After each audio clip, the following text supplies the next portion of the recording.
Here's a wonderful song from Bob Dylan, loosely based on St James Infirmary, and it's in a slightly funny key. Let's say that straight away. Dylan plays piano on this, and very often when Dylan's playing piano, I guess his fingers just fit nicely over the black keys. We end up playing in keys with lots of flats in E flat, G flat, D flat, A flat, E flat minor, in fact, for this song, which isn't great. Capo is our friend here, as you'll see. On the original, we've got Mark Knopfler playing 12-string guitar, and listening to it, I'm guessing he or somebody has tuned his guitar down a semitone, so he's playing as if in E minor, but he's actually playing in E flat minor. That's quite a lot to do. I mean, good luck if you've got an upcoming recording session and just before you hit record, you're going to detune your 12-string by a semitone and expect it all to sound good straight away. So I'm not going to do any of that. You've got a few options here. I'm a bit of a stickler for original keys, and not for any kind of puritanical reasons, but just because I quite like it when people learn a song so they can go and play along with the original without too much fuss. Your options include tune your guitar down a semitone, play as if in E minor. Forget the original key and just play it as if in E minor and don't detune the guitar. But here's a third, slightly novel option. I've got my 6th string tuned to a D. So I'm playing in drop D, or drop D minor here, with a capo on the 1st fret. My D minor, there's lots of D minor in this song, actually sounds like E flat minor. So listen, I'm not going to be playing what Mark Knopfler did, but it's going to sound a lot like it, and we're going to be in the original key. Now, playing in drop D has a few advantages, and if you haven't played in drop D yet, have a look at my introductory video to playing in drop D. It's not a bad place to start. The obvious thing to say is that with the 6th string tuned down to a D, we now have a lovely extended D or D minor chord. Normally, of course, the bass note for a D would be the open 4th string, which is kind of in the middle of the range of the guitar, but this way we've got a big 6-string sound with a D minor or D major, and it's very popular in folk picking if you're playing in D minor or D major or a closely related key to move that 6th string down. The other thing to say as a consequence of that, you've got an octave between your 6th and 4th string, and if you want to improve the independence of your thumb in picking, which everybody does, then this is great. You can hear I've got a slight buzz here because I've got a slackened 6th string. There are specialised sets of strings you can buy. You could try a slightly thicker string. That will give you a bit more tension, but shouldn't worry too much about that. It's easy to tune down to and back from, and you get this lovely kind of droning octave sound. The other thing to say about drop D is that because we've shifted the bottom string, the pitch of the bottom string by the equivalent of 2 frets, any chord that in standard tuning would have a finger on the bottom string, like a G, well, that's not going to be a G now, that's an F, because we've tuned it down 2 frets worth of tone. So we've got to refine that, and the big thing for drop D is this G chord. Instead of the 3rd fret of the bottom string, we're going to be on the 5th fret of the bottom string, and the very standard way of playing a G chord in drop D tuning is just to do that. We might look at 1 or 2 alternatives, but essentially 1st finger on the 3rd fret of the top string, 3rd finger on the 5th fret of the bottom string, and I'm just muting with the fleshy underside of that finger that open 5th string to take that out of circulation. It's not tricky at all. There's a couple of alternatives though, as I say. How about this? If we put our 1st finger on the 3rd fret of the 2nd string, and in fact any note that makes up part of a G chord on the top few strings is going to help us here. 1st finger on the 3rd fret of the 2nd string to make a D. I'm going to put my 2nd finger on the 4th fret of the 3rd string, so I've got a D here and a B here. Then I've got my open D, 4th string, that's fine, and I'm again going to put my 3rd finger on the 5th fret of the bottom string. That gives me not a bad shape. I could extend that by laying that 1st finger down so I also catch that top string. For this song, I'm not going to bother, but that's a legitimate way to play a G in open tuning. And the beauty of this, we've got a B flat in a little while, as you'll see, and all I'm going to do is to take this shape wholesale and move it up 3 frets. So there's my G, and now here's my B flat. And in fact, the open 4th string can ring out for both of them. So, in terms of the chords we've got to play, apart from that G and B flat, everything else is pretty straightforward. Here's my D minor, We've got 2 beats of D minor, 2 beats of A7, and back to a bar of D minor. Seen the arrow on the doorpost, and again, saying this land is condemned. Now we've got the 2 beats of D minor and 2 beats of A7 again, all the way. Now C, a standard C, from New Orleans. There's my G. Now I'm going to move it up 3 frets for B flat for 2 beats. To Jerusalem, and back to C, and actually, this B flat here, the following chord is a C, it's a long way down. Well, you could at a pinch just move that shape up, that B flat shape up 2 more frets, and you've got a C. You're getting quite high on the neck here, but that kind of works. And don't worry too much about that open D, it kind of jangles along, and alternative tunings are often about happenstance kind of collisions of notes that give it a little bit more colour. So you would have, for instance, the G, the B flat, and you could come up here for the C. I'll probably switch and swap a bit. I might not do that all the time, but when we're finger picking, that's kind of a nice idea. All right, the whole of this sequence then, an 8-bar sequence that just repeats, and that is the whole song.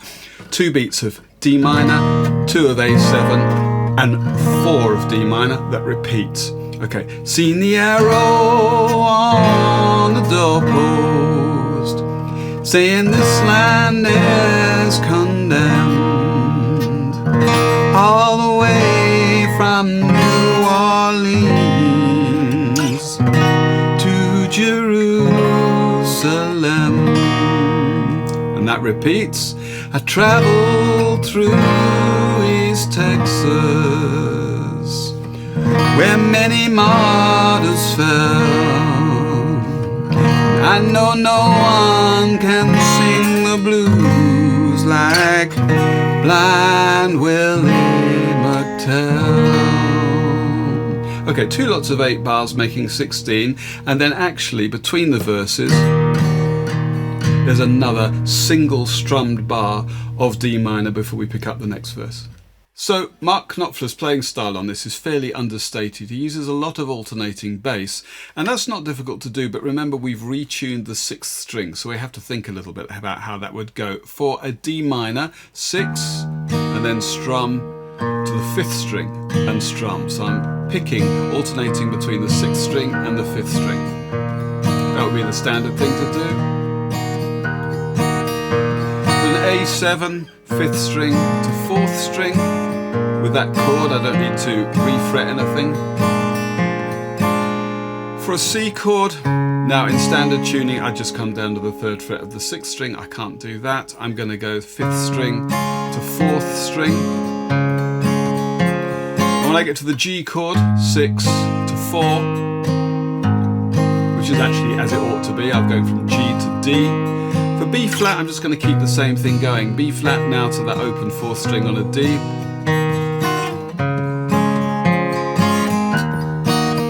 I mean, I'm going to end up not playing it quite like this in a moment, but I should just give you an idea of the sort of thing he does. With that, it would be, seen the arrow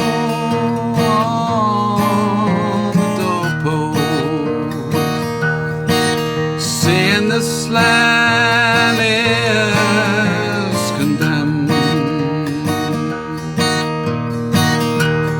all the way from New Orleans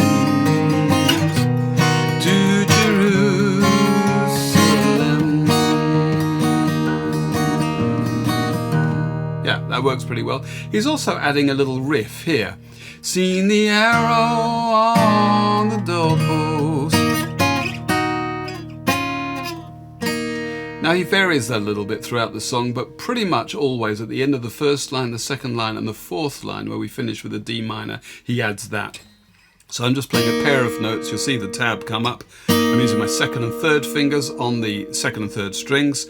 I'm going to move that up so they're both playing the 5th fret of the 2nd and 3rd, and then I've got the same fingers facing the other way, if you like, on the 7 and 6 frets.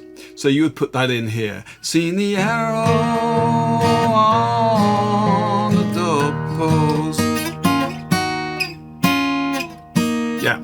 actually, if I think about it, use my first and second fingers there. That just keeps everything a little tidier. But he varies it. Sometimes he's got more like this. So there's a D minor shape, and if I aim for the top string now, I'm going to add that F there. That's a little C triad, and then another D minor here.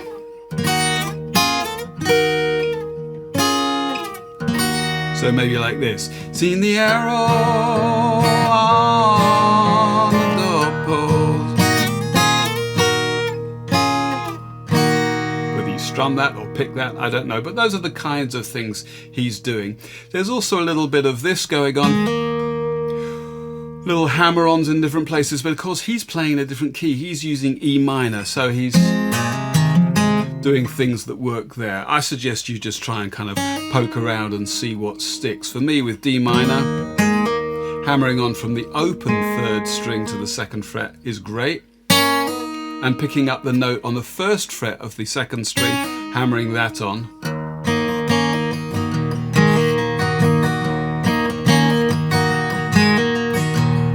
You've also got that one, the open top string to the first. So any of the notes that form that normal D minor chord, you can hammer onto them from the open strings, and that's going to work pretty well. Now we could kind of leave it there. We've got all the chords, we've got the structure of the song, we know what happens where, we know how to adjust our chord shapes for drop D, and we've got a bit of a sense of what Knopfler did, or at least something to make it sound like Mark Knopfler's playing his 12 string there.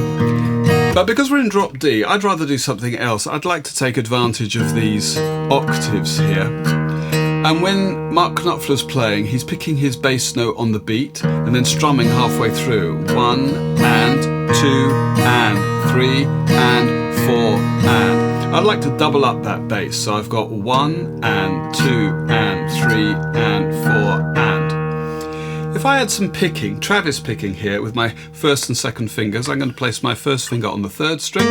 The second finger is on the second string, and a very standard Travis picking pattern would be like this. The thumb is picking the sixth string, second finger picks the second string. That's my outside pair. Then I'm going to come up with my thumb onto the fourth string, and then my first finger is going to pick the third string. So thumb, second finger, thumb, first finger.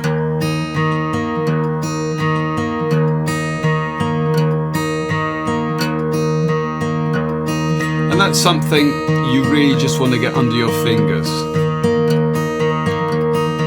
If you're new to Travis picking, or indeed drop D, then these two are perfect for each other. They really work very nicely. This chord like this gives us a slightly insistent, almost kind of menacing quality, which is probably perfect for this song. For the A7, well, I'm going to alternate between 5 and 4 here, but the picking fingers are going to stay in the same place. Eventually we get to a C chord. Again, my fingers are going to stay in the same place. They are for all of the chords. My thumb is now 5 to 4, so 5, 2, 4, 3. Likewise for the G. The thumb is now on the sixth string, B flat, exactly the same as the G chord. The C we've already seen, and back to D minor. And although you've got a very simple pattern and it is very repetitive, you don't want it to sound too automatic.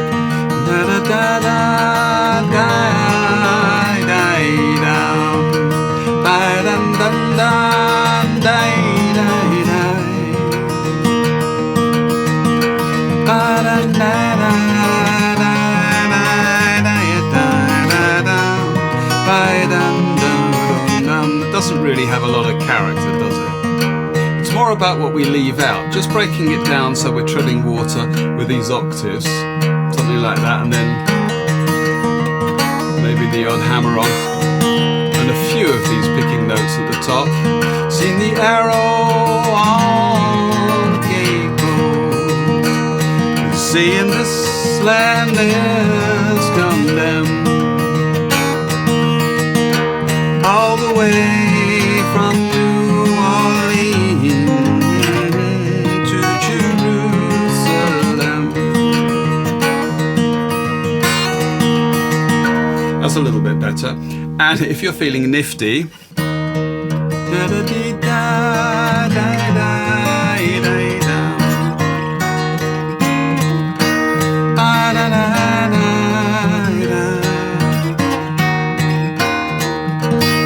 squeezing that little riff that Knopfler plays. I mean, that means a little bit of practice, I'm sure.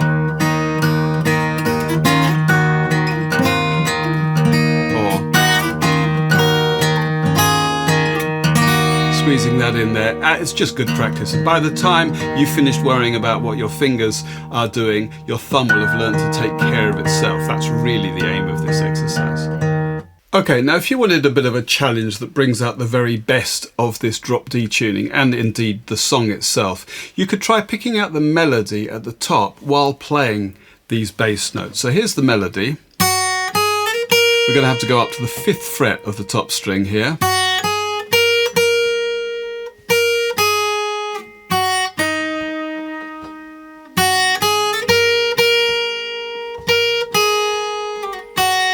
Two, 3, 4, 1.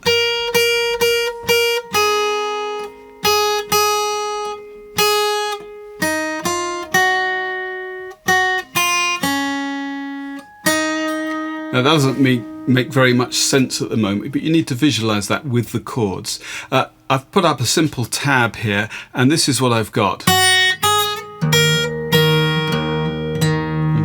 Now it's easy enough for the D. When we get to the A chord, and this is the tricky part, because we've got that A note that we need to alternate to, we need to form that with the A at the top on the top string and that G. So that's the shape you're going to end up with.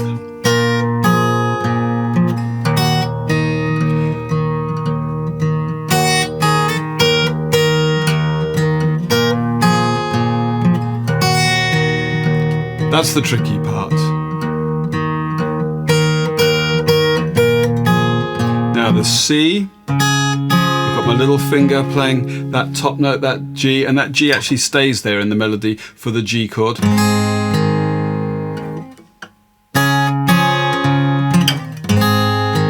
Now we've got D and E, 3rd fret of the 2nd string, using my 1st finger again, and my little finger comes in. Up to our B flat, I've got my 1st finger on the 6th fret. Then for the C chord, that's not so tricky. So.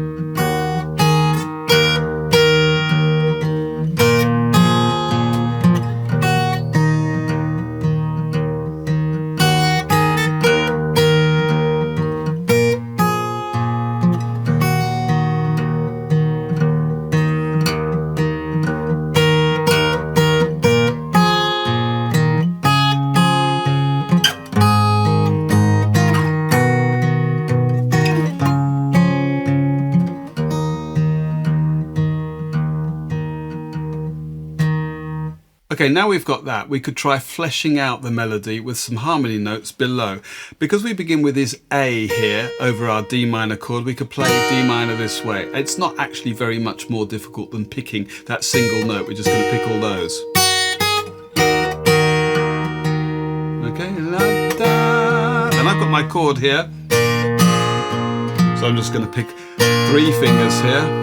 That kind of a thing.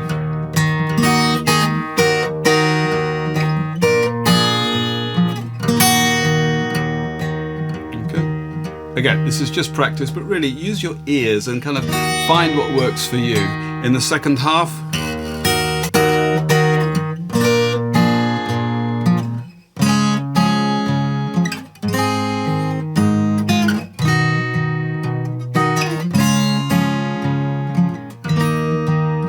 so really all I'm doing here is adding notes with the 2nd and 1st fingers below the melody notes I'm picking out with the 3rd finger here.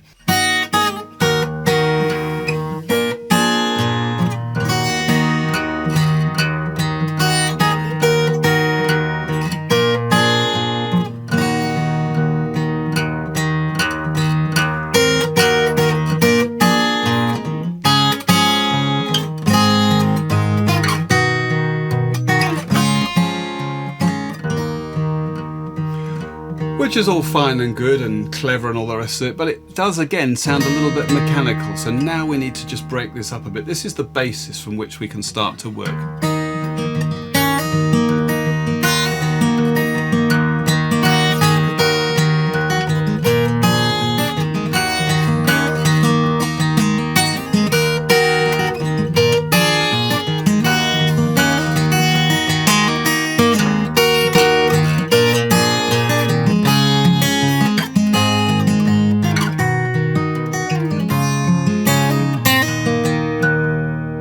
sounds more like it. I'm not going to tab that out, but that's the kind of...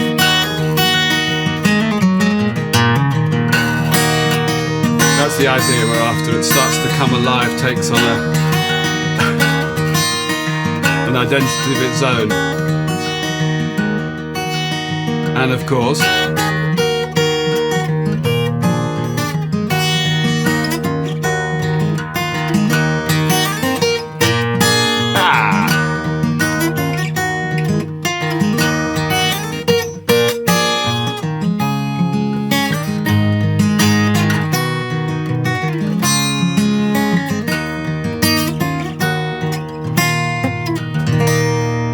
well, I might have overdone it a bit there, but that's the sort of thing you could try, especially with this drop D. This makes this stuff really easy, and I urge you to just push yourself until, as I said before, you're so busy worrying about what the other fingers are doing that your thumb just has to take care of itself, because that's what you want. Alright, let's have a little playthrough. I'm not going to play the whole thing, maybe 2 or 3 verses with my little instrumental arrangement kind of wedged between a couple of verses. And I've got my headphones on. People often ask, why have you got headphones on? Well, when I'm doing a playthrough like this, you can easily start to go a bit faster, it can start to drag, and I've got a click track set here. I'll let you hear that. That's 140 beats a minute, which is kind of somewhere near where Dylan does it. His tempo ebbs and flows much more organically, but you know, as they get excited, they speed up, and as they come back down from that kind of the high point, everything starts to not drag, but you know, I just want to be sure that I'm not playing it too quickly or too slowly. So I've just chosen this click track here. I'm going to let that run.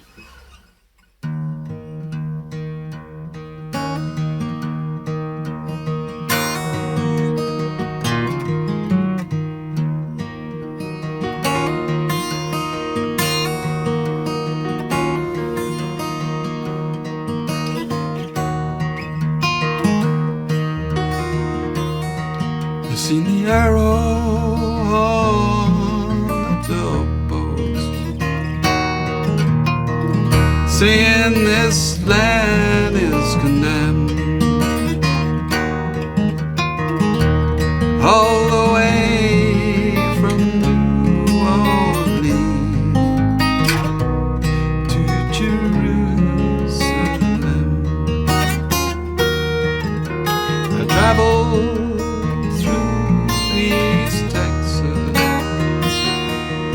where many martyrs fell. No one can sing the blues like blind Willie McTell.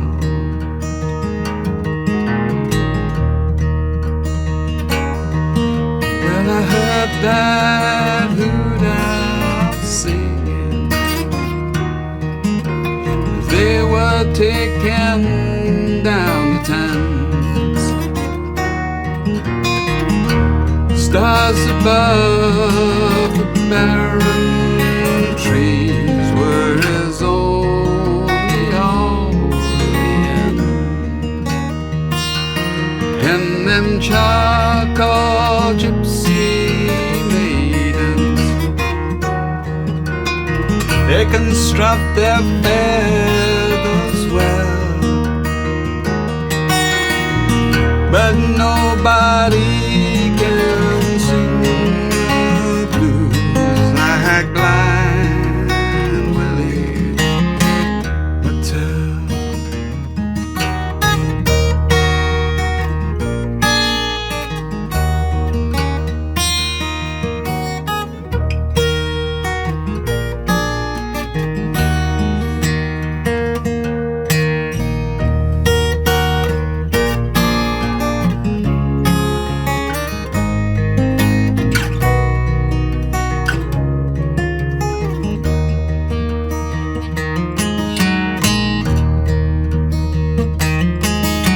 Them big plantations burning,